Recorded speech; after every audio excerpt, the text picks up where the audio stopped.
Hi, in this video I'm going to be showing you how I make my planetary time lapses such as this one here. The workflow is quite simple. It involves a lot of batch processing in several programs. The first program that we'll be using is AutoStackIt, and we'll be batch stacking videos in there. And then we'll be doing batch wavelets and registacks. And then in the third step we will be doing further processing in programs such as either PixInsight or Photoshop. You can substitute any program that you use that can do batch processing here. This step could be skipped altogether. And then we assemble the animation in PIP, which is Planetary Image Preprocessor. And that's basically the whole workflow. So let's get started. So I'm just going to load up AutoStackIt, which is the first program in our workflow. And here we have AutoStackIt 2. The first step is you're just going to hit open, and then get to the right directory with all your videos. So for this example video I'm just going to be working on a 74, I think it's roughly 74 videos. And we're just going to open all of them. AutoStackIt's going to freeze and be a bit confused for a second, but it seems it's loaded fairly quickly here. And there's one thing to note here, it says 1 out of 73 at the bottom right here, and this is going to be a key progress indicator, so just watch out for that. So to begin, you're just going to hit analyze. We're basically just going to process the first video like normal, and what will happen once the first video is finished, it's going to then start working on the subsequent videos automatically, and that's basically how batch stacking is done in AutoStackIt. So I'm just going to jump cut. Alright, so the video is finished analyzing. I'm just going to then place my alignment point grid here. I might want to just up that in size. And then I'm just going to select a frame percentage to stack. I'm happy with 30%, so then I'm just going to hit stack. And away it goes. I'm not going to wait here and show you all of it, but that's basically what you do. You just process the first video like normal, and each subsequent video will be stacked automatically. And you can check your progress using this indicator here. So once the first video is finished, it will say 2 out of 73, and so on. Another consideration you're going to want to make is how long it's going to take to stack all these videos. So for one video it might only take several minutes, but if you're working with many videos, it's obviously going to take a lot longer. In my prior experiences it can take several hours. This dataset in particular took about 7 hours to stack. So yeah, that's another thing you just want to care for. So once AutoStackIt's done slaving away, stacking all your videos, you're going to end up with a folder full of these stacked images. So what we're going to do now is load up registacks and batch process all these files. Just load up registacks. You're going to just select, hit select up there, then navigate to your correct directory and select one of your stack files. And here we are, here's one of our images. And to begin, you're just going to process this image like normal. This isn't a tutorial on how to process your images, it's just merely to show you how I batch process. And so I'm just going to quickly run through the processing of this frame. So I'm just going to hit auto balance. I'm just going to apply the third wavelet a bit. I would obviously take a lot more time and care with processing, but for the sake of this example I'm just going to quickly do it. Okay, so say for example I'm happy with this image, we'll then move on to the batch processing. So to actually do that, you're going to hit tools and show macro batch window, and you should have a window looking like this. If you do not have this functions window, as you can see here, just close the window, go to settings and toggle on this show advanced controls. For some reason Registacks likes to hide these little features behind a toggle. I don't know why, it makes no sense, and yeah. So make sure you have this functions thing here in the batch processing window. So making sure that you have this functions window here, we can now actually move on to the processing. To begin, we're just going to add functions to this macro list, and these functions are what we've done to this example or first image here that we loaded up. So if you recall correctly, I did the auto balance first, so we're just going to go to the functions window here, select RGB balance, hit save, click the 2 arrows, and that puts into the macro list. The next thing I did, I believe, was wavelets. So I'm just going to select wavelets here, hit save, click the 2 arrows, and it puts it into the macro list. And then I believe I messed around with the histogram, so I'm just going to select the histogram, save, again click the 2 arrows, and it adds up to our macro list. You want to do it in the exact order that you did it for the first image, and you can also substitute in any other functions that you applied to your image. This is just what I've done for my data. It may vary and change in order for you. And then you want to actually save your images, so you're going to use this wavelet save function here, and you can select one of 3 formats here: PNG, FIT, or TIFF. Be aware, if your original images are of the same file format here, Registacks will overwrite. So in my case, my stacks were in TIFF, so I'm going to save as PNG, and then I'm going to hit these 2 arrows, and it puts into our macro list. And then we're just going to hit the Add Files button, make sure we're in the correct directory. So I'm just going to go to my stack directory, and you may notice that there's no frames here, and that's because it's looking for videos, and that's because Registacks is assuming we're going to be stacking our videos in Registacks, but we've already done that in order stack it. So a neat little trick you can do here is just type asterisk .tiff or whatever file format extension that you have for your stack images, and then you're just going to select all your stack frames like so. And apparently I've got 86 here, so I might have selected something else, or whatever. And then we're just going to hit run.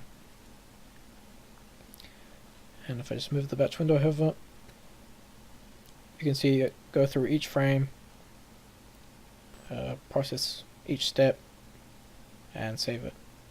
And you may notice there's actually a couple of bad frames here, and so that's the next step. I'm just going to weed through all the bad frames. So we're just going to cut to that now. So now that we've batch processed all our frames in Registacks, the next step is to weed out the bad frames. I've already actually done that for the starter set, so we'll just kind of look at the bad frames. So this was the first frame of the animation, and it's okay, but I chucked it out because it was kind of bookended by very bad frames, such as these ones. So these ones were frames where Jupiter wasn't actually in frame, so they're just noise. This one had some weird stacking artifacts and alignment issues, I'm guessing. This one is a very low signal to noise ratio Jupiter, and yeah, those are all the bad frames. So I've just put them in this bad frame folder here. We can then go to our actual good data and just quickly scroll through it, make sure there's no bad frames. It's basically that simple, just getting rid of all the bad frames. You may notice some of your frames might have a slight blue noisy background, and I wouldn't say that's something worthy of ditching that frame. Now you can probably edit that out with just some minor histogram changes. And so now that we have all our good frames selected and chucked out the bad frames, we can move on to the next step, which is just further processing in PixInsight or Photoshop. Now I'm just going to be doing some further processing in PixInsight. This is just to do minor touch-ups really, because we lack the tools in Registacks. You can substitute any other program that you want here that can do batch processing, such as Photoshop or whatever. But I'm just comfortable with PixInsight, and this will be quite useful for those who use PixInsight and might not be familiar with things such as image containers or process containers, which allow us to do batch processing. So to begin, we're just going to make a image container. So you just right click the window and click image container, and this will allow us to add a bunch of files and create a small singular object that we can apply processes to, and it will apply them to all the images inside that image container. To begin, we just click add files and select all our images that came out of Registacks, and then you want to specify an output directory, and I'm just going to make a new folder called pi2, and then you're just going to click and drag this bottom arrow here to make an instance of it. So once we apply processes to this container, it's going to output them to the directory specified here. So I can minimize that, put that away. The next thing you're going to want to be opening is a process container. So we're just going to go all processes and click process container. And this is basically the same thing as an image container, but for processes. So we can leave this open here, and we'll just add to it while we process an image. One thing I actually forgot to mention is just open up your image container real quick, select one of the frames, and hit this play button. And that will actually open up one of these images that we'll be working on. There's only a couple of processes that I like to use on my images, and that's all under intensity transformations. I first like to go through with a histogram transformation tool, a local histogram equalization tool, and just a curves transformation. So I'm just going to minimize these. The first thing that we'll be using is the histogram. Just select this live view, open it up a bit more, and I might just clip the blacks a little more and apply. Click and drag this bottom arrow of the histogram transformation tool and drop it onto the process container. You can minimize it there. Then I'm just going to use local histogram equalization.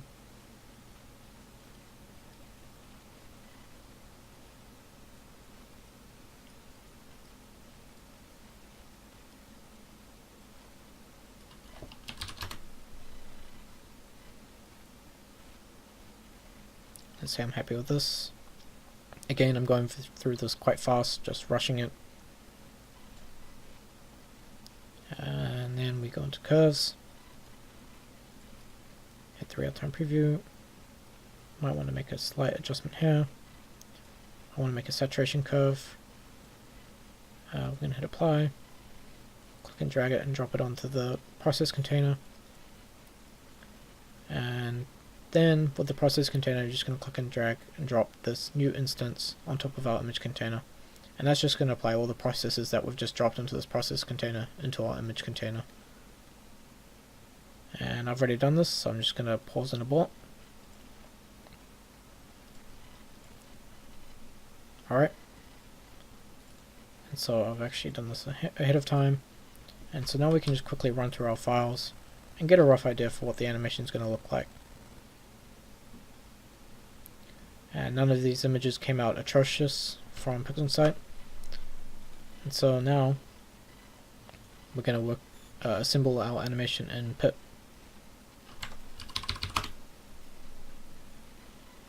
So now that you've loaded up pip, we're just going to go to add image files down here, navigate to the correct directory, then select all our files that came out of our further processing. So with all the frames added into pip, we're going to be assuming that they're in the correct order. In the case of my dataset, they are, but if you do need to shift the order for your frames, you can just select the frames like this and click these arrows to shift the frames. Down here, you're going to want join mode selected, and I would leave all these tick boxes unticked. We're going to go to the input options tab. The default here is fine. You shouldn't really have to touch anything here. Under the processing options, only two things are of interest to us. Make sure that you have none selected for the frame stabilization mode. You may think that you want the object/planetary mode selected, but in my experience it actually worsens your animation. And with the cropping mode, you can crop out the nasty edges that might have happened or might have occurred from AutoStack. In the case of my dataset, it's already been cropped, so I do not need to worry about this. If you are cropping, you can use this output frame, and you can see maybe where the edge artifacts might be, and you can use this ruler, which are on the scale of pixels, as a guide to what values you need to use here. And then quality options tab is not applicable to us. The animation options tab is though. We're going to want play all frames in forward order selected. You can have them play in reverse order once it's played forward once, and I have that selected. And for videos, you can have the sequence repeat multiple times using settings here. And in the case of a GIF, you can have it looping. And yeah, so we're just going to go to the output options tab. I have AVI selected here. You could do GIF as well. And yeah, settings I have here are DIB/RAW, and I'm just going to have a frame rate of 24 frames per second, and that's about it for the settings in pip. So I'm just going to hit do processing. Alright, so once pip's finished creating the animation, you can hit open output folder and open the video, and there we go. Here's our animation.